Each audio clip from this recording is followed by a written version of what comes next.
नमस्कार दोस्तों। पिछले दिनों परिवार में कुछ ऐसा घटित हुआ जिसकी हमने कभी कल्पना भी नहीं की थी। अचानक ही पिताजी का रक्तचाप बढ़ा और कुछ इस कदर बढ़ा कि उसकी परिणति हुई ब्रेन स्ट्रोक के रूप में।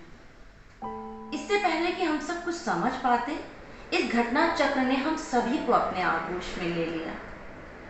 और इस घटना चक्र में जो सबसे ज्यादा प्रभावित हुए वो पिताजी। उनके साथ अस्पताल में रहते हुए जो महसूस किया, सच मानिए उसने अंतर्मन को झकझोर कर रख दिया। और उस वेदना से ये चंद पंक्तियां रच गईं। वही पंक्तियां आज आपके साथ साझा कर रहे हैं। इसका हमने शीर्षक ही रखा है ब्रेन स्ट्रोक। प्रस्तुत है। अंतर्मन को हिला देने वाला तला तुम, भुला देने वाला कि कौन हूं मैं और कौन हो तुम। अंतर्मन को हिला देने वाला तला तुम, भुला देने वाला कि कौन हूं मैं और कौन हो तुम। रात भर एक पल को न झपकती नजर, उस पर अंतहीन दर्द का टूटता कहर। जुबां कुछ बोलने को तत्पर, लेकिन आवाज डूबी हुई और अनगढ़। एक ही शरीर के दो हिस्से, दाएं और बाएं, लेकिन उनका आपस में ही तालमेल मिल ना पाए। मॉनिटर की स्क्रीन पर बनती चंद रंगीन रेखाएं न जाने कब जिंदगी के उस पार ले जाएं। रात के सन्नाटे को ठोकर मारती सिर्फ अपनी ही गहरी सांस की आवाज आई।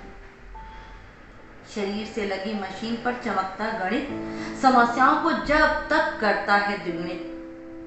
शरीर से लगी मशीन पर चमकता गणित समस्याओं को जब तक करता है द्विगुणित। सुबह शाम डॉक्टर का आना जाना, सुबह शाम डॉक्टर का आना जाना बन गया जिंदगी को मापने का पैमाना।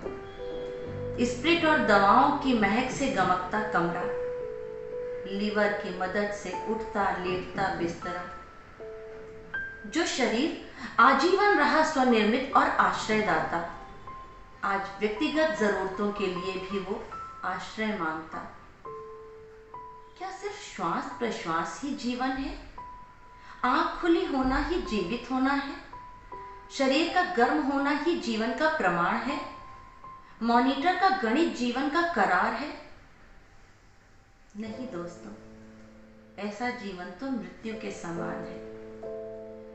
शरीर के सारे अवयवों का साथ मिलजुल कर काम करना ही एकमात्र जीने का विधान है। शरीर के सारे अवयवों का मिलजुल कर काम करना ही एकमात्र जीने का विधान है। सिर्फ यही एक जीने का विधान है। बहुत बहुत धन्यवाद।